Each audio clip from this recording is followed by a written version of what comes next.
What's up, guys? Welcome back to Newswave. Well, just when you thought all of the pro talk was done with that Nintendo Switch system, now it appears that Sony has entered the ring with a new report saying they are preparing their next PlayStation 5 refresh, and it could be coming sooner than you'd expect. We'll go over that here today.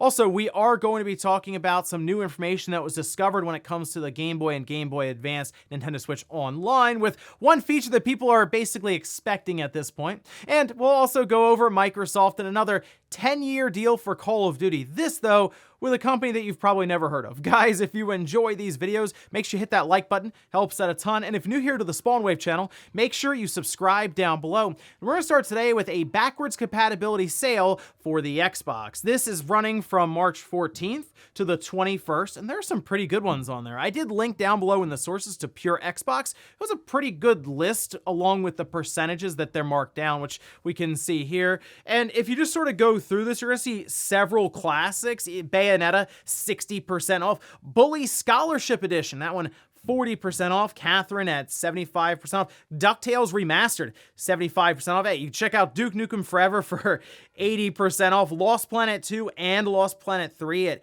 80% off. Manhunt, 40% off. Max Payne 1, 2, and 3 are all marked down. 3 is a game that they really need to do some sort of FPS boost for, since it is stuck at 30 FPS on the Xbox Series, which is really unfortunate. Spec Ops The Line, another one that could use that at 80% off. And then just a bunch of Splinter Cell all being marked down. We have Blacklist, Conviction, Double Agent, Pandora Tomorrow, the original, or my favorite, that being Chaos Theory. All these range from 60 to 70% off. So certainly a lot to check out here with the latest backwards compatibility sale on Xbox. Also, we do have Bayonetta Origins coming out later this week, but reviews went live yesterday, and you can see this posted over on Metacritic. Currently sitting at an 80. This is on 54 critic reviews, and I was thinking it'd probably be around like the 78 to 80 range. So this comes in right within expectations, I would say. The critic split is 44 positive and 10 mixed, 0 negative, and some outlets actually gave it some glowing reviews. We have My Nintendo News at a 90, Atomics at a 90, Pocket Tactics at a 90. Also, IGN get in there with a 9 out of 10. They say, you know, you've just played something special when you're left with a bittersweet feeling while the credits roll. As I closed the book on Bayonetta Origins, I kept thinking about how it was an absolute joy through and through. Now, on the flip side, we do have some lower scores, the lowest being Metro Game Central at a 50, but there's also a couple of 60s and a 65 in there. Metro says a peculiarly pitched spin-off that has almost nothing to interest Bayonetta fans and instead offers an Akami Light experience that is so undemanding it almost seems to run on autopilot. I mean, you almost had Akami Light. Akami's a pretty good game, but I think people who are big fans of Bayonetta and just want more out of that universe will probably check this one out, but I understand it all being tied up in that $60 price tag will have some people maybe hold off a bit, but for now it is coming out this week. Oh, and if you were hoping that Nintendo would show up to PAX East with The Legend of Zelda Tears of the Kingdom, unfortunately it looks like they have other plans. This was posted up by Game Rant to get a response from a Nintendo spokesperson, and they say the company will be hosting competitive gaming, but no further elaboration was given on the exact activities, basically saying that no, we have no plans of showing up with Tears of the Kingdom. I believe on the PAX East page right now, it's Nintendo Versus, and PAX East is the 23rd, I think it starts, so it's next week. And from there, I do think it's possible that we could actually have a Tears of the Kingdom Direct following that, like the following week to kick off April, first or second week, because they also should be announcing that Zelda OLED that leaked out, and they need time to get that into retail stores. So that's kind of where I think they are. It's just a very odd time for PAX East. If they had unveiled Tears of the Kingdom in terms of a direct maybe a month or two ago, I could have seen them showing up here with a playable demo. It just didn't fit this time. And guys, with some of the quick news out of the way, let's get into the bigger stuff. Let's start right away with the PlayStation 5 Pro. That's right. This is a report that went live yesterday and had the internet buzzing because it's talking about a mid-generation refresh from Sony for a system that's been pretty difficult to get for the first 2 years on the marketplace. It's gotten easier now. I think most people, if they want a PlayStation 5, they can find one that MSRP of either $400 or 500 depending if you want that disc-based model. But we have heard for a little while now that they were planning a new revision of the system, not necessarily as a Pro model, but as a way to more or less eliminate both SKUs and shrink them down to one, with that detachable disk drive being optional. So you get the digital version, and then you decide if you want to buy that disc that plugs in that disk drive separately. Well, now it appears that all of that's just out the window, and we're talking about the PlayStation 5 Pro. We can see this over on Insider Gaming, where they say Insider Gaming sources have confirmed that the PS5 Pro is in development and could release with a tentative release date of late 2024. And then they go on to talk about that detachable disk drive that is scheduled to release later this year. So if they're releasing it later this year, I assume they want to announce it around like that E3 summertime. They do have a showcase coming up, and I guess that's a place where they could unveil it, since a lot of people will be watching that. It's been a while since we've had a PlayStation showcase, so seems like a great place to showcase their latest PlayStation 5 model. So from there, people, of course, trying to figure out what exactly the PS5 Pro would be for. Now, we understand, sure, that it would be more powerful, but what would be like the core concept, the thing that it would be targeting? Well, according to Insider Gaming, they do point out several patents, one of which talks about Mark Cerny more or less trying to solve the current issue with ray tracing with the PS5, and that's that it really tanks frame rate, and for a lot of us, we're probably turning it off. Not everyone. Some people are fine with the lower frame rate if the game just looks better. Me personally, though, I go to performance mode for basically all of these different games. It has to look really, really bad, like noticeably bad, for me to go, okay, maybe not performance mode. But basically 90% of the time, I just see 60 FPS, even at 1080p sometimes, being upscaled as a significantly better experience compared to what ends up being a 4K upscaled image at 30 FPS. So in my case, I guess if the PS5 Pro came out in 2024 and they offered a 4K 60 mode that would basically come with it for all these different games that were also designed for the PS5 Pro, I guess I would be picking it up. I mean, it's new technology for the channel. Of course, I'd be picking it up, but I do wonder if they'd have an easy enough time marketing that like they did with the PS4 Pro, where it was all about 4K. It's a very easy marketable buzzword. And in fact, the 4K adoption was pretty quick. I think it even caught Microsoft and Sony off guard with their Xbox One and their PS4 being replaced just years later by these mid-gen refreshes. I mean, the PS4 was basically upgraded 3 years into the generation.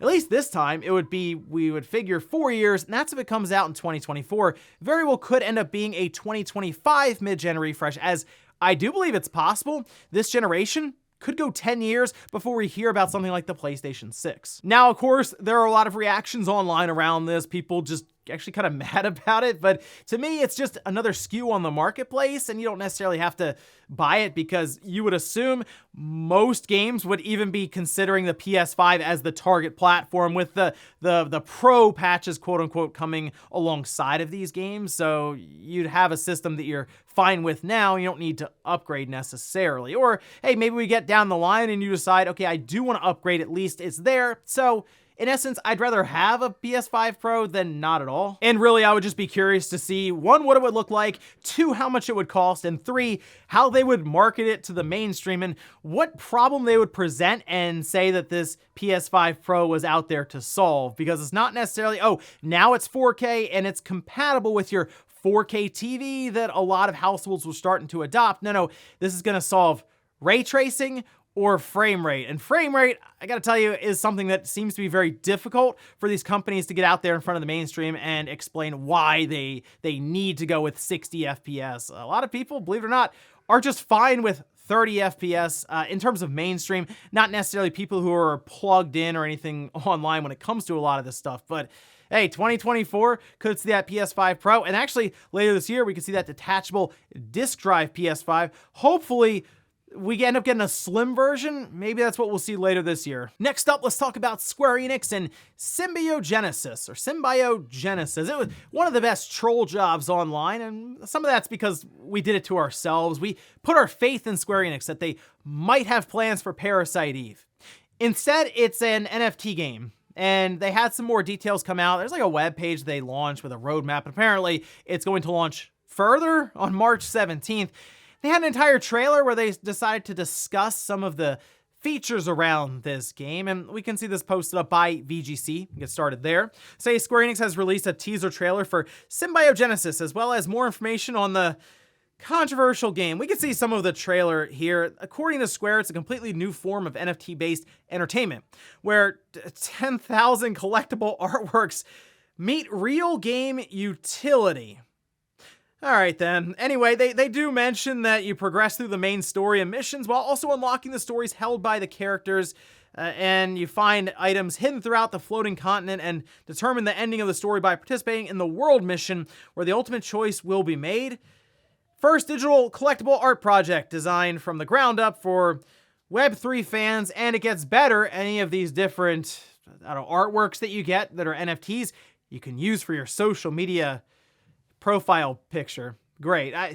More advertising as for the game is in their mind, but really it's just people get made fun of for that stuff on Twitter and those sorts of things. This is what Square Enix is doing. We've known this. We talked about it at their most recent financial briefing with investors. They talked about how they have, more games in the pipeline, but what you really want to pay attention to are our Web3 and blockchain and metaverse games. That's where the excitement really is. And most gamers are looking at them like, okay, Square, as long as you can deliver Final Fantasy 16 and Final Fantasy 7 Rebirth, and they're good games, you keep letting Team Asano do their thing, to me, it's like, I'm just going to look past this for now, because to be honest, I don't really think it's going to last that long anyway. I mean, if you look at the website, it's a lot of promises and different milestones that they want to reach for the roadmap, which reminds me of basically any other crypto or NFT roadmap and pie-in-the-sky promises that you can see all over the place, especially over the last 2 years. I mean, really, the advisor board, all these different things. It kind of looks like Square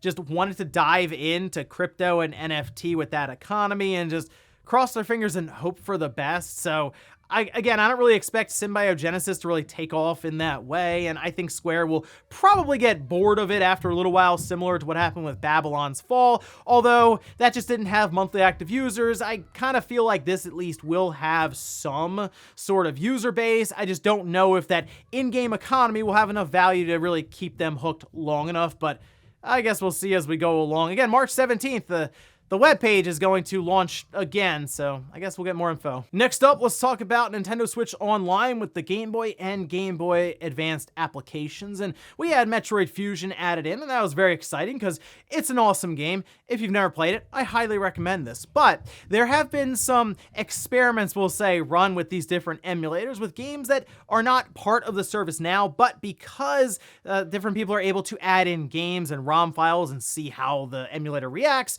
we're getting more and more information. Along with that data mining, however, you can see this posted up by Luigi Blood. Say more people are taking notice of this. This was a post about 5 days ago mentioning screenshots about link functionality in Metroid Fusion folder.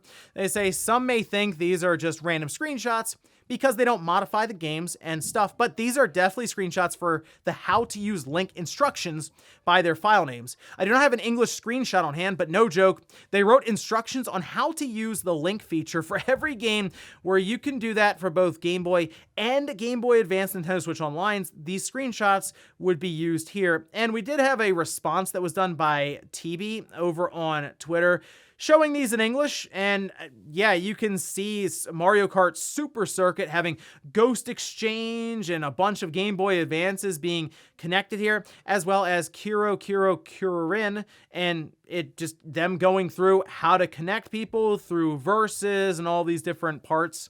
And it does appear that Nintendo has plans for link cable support, which shouldn't really shock anyone because that was a core functionality for the Game Boy, was the ability for one game to interact with another.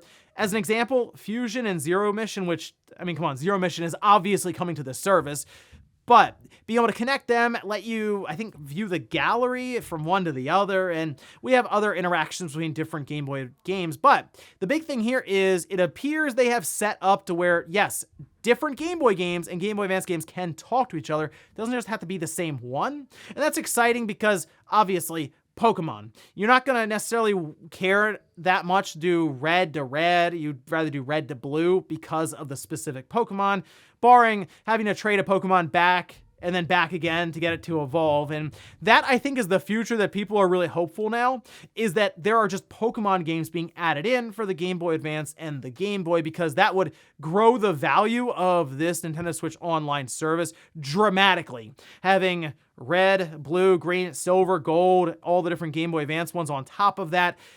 I mean, at $50 a year, that would be something that people would find tremendous value in. And it does make me think that if that happened, Nintendo would start to look at that $50 a year and go, you know what, we should charge more. And I wouldn't be shocked if Pokemon was the thing that put them over the edge to go to like $60 or $70 a year. And to be honest, with a lot of Pokemon games in there, it would probably get people paying anyway. But there you have it. It does appear that there are plans for link cable support, which shouldn't surprise anyone, but the instruction sets, the files, they're all there. We're just kind of waiting for Nintendo to essentially flip the switch and enable it. And in our last bit of news, let's talk about another 10-year agreement that Microsoft has signed for Call of Duty. This going to another cloud gaming service. Think of what they did with GeForce Now, but we can see this from the press release that Microsoft posted up, where they say Microsoft and Boosteroid on Tuesday announced a 10-year agreement to bring Xbox PC games to Boosteroid's cloud gaming platform.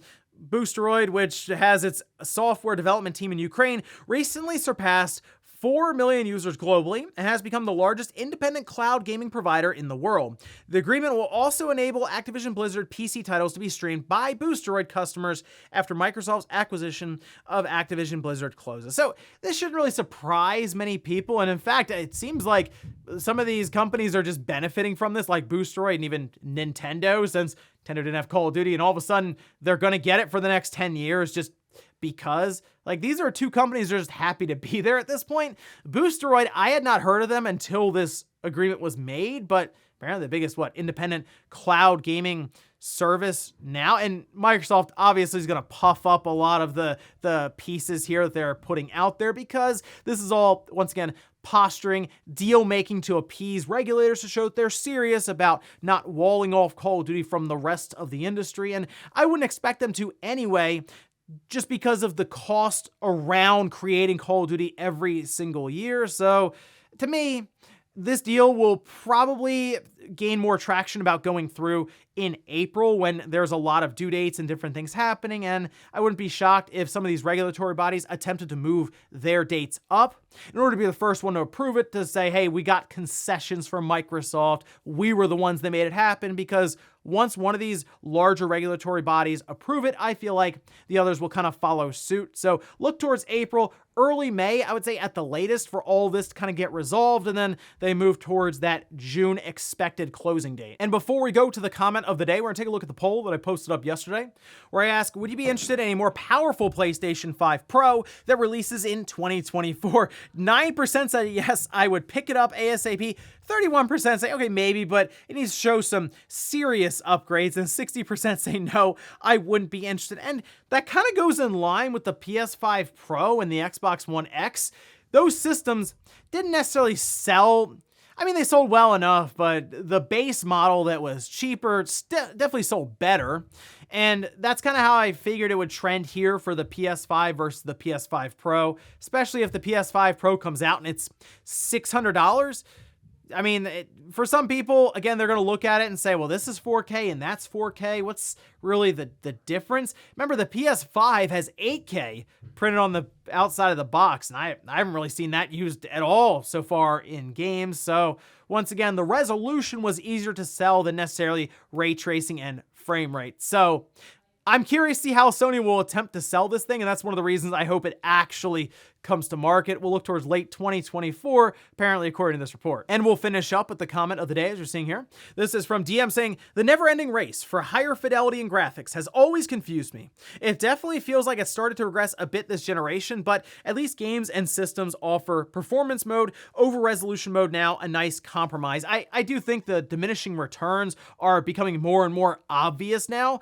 But the thing that is really obvious is If you're playing a game and it's 30 FPS and then you go to performance mode or just a mode that unlocks the frame rate, pushes you to 60, I mean, it's just such an easy tell. It's night and day. Even though some people will still tell me that they can't see the difference or tell that the game feels any different. I have a hard time believing that. I have an easier time believing when you say I can't tell the difference between 60 and 120. I mean, sure, but 30 to 60 to me is like super obvious. And I feel like the more we see games come out that are just capped at 30, the more we're hearing about how people want that performance mode. Remember, Gotham Knights got crushed for just being capped at 30. And I will say it's sluggish. It feels sluggish because of that. But back during the 360 and PS3 days, we were dealing with frame rates in the 20s or even teens at times, so things have certainly changed along with expectations. And ladies and gentlemen, that's gonna do it here for Newswave. If you enjoyed this video, guys, hit that like button. If not, hit the dislike. Leave comments down below about everything we talked about here today. Was the